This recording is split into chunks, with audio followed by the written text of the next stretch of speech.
We're group 1065, the automated energy monitoring system.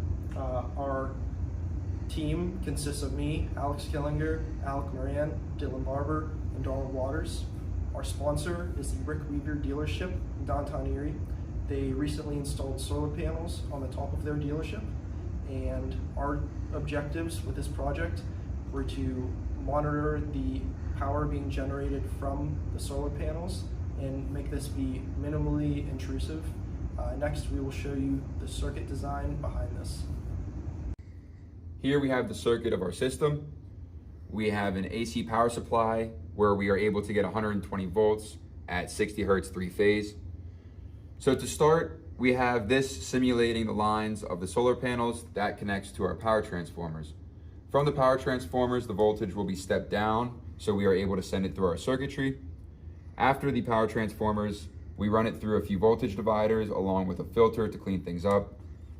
Next, after the filter, we come to the clamping circuit. Now this gives a DC offset on top of our AC signal in order for us to be able to connect to the ADC. Now here we have the analog to digital converter that connects to the Raspberry Pi, so we're able to send data. Over here we have our current side of the circuit.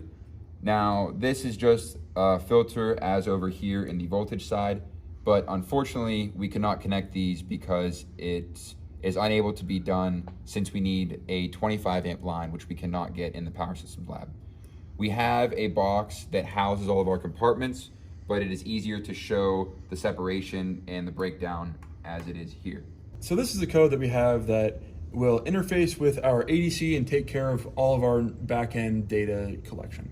So first off, we start by opening up our Google Sheets database, which is how we are storing the data.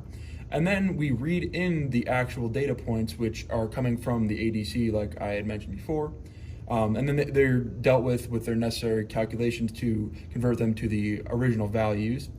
Then after that, we calculate the phase angle, the power, the reactive power, and the total apparent power using these equations here.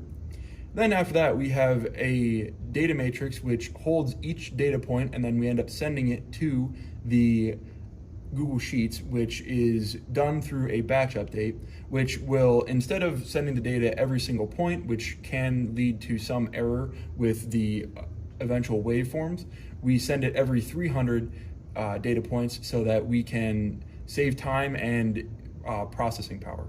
Here's a database that houses all the data that we got from the Raspberry Pi. We have the waveforms for the voltages, all 3 phases, and then we also have the apparent power here, and we also have graphs for the current and the total power, but without the current transformers hooked up, they are unable to be generated.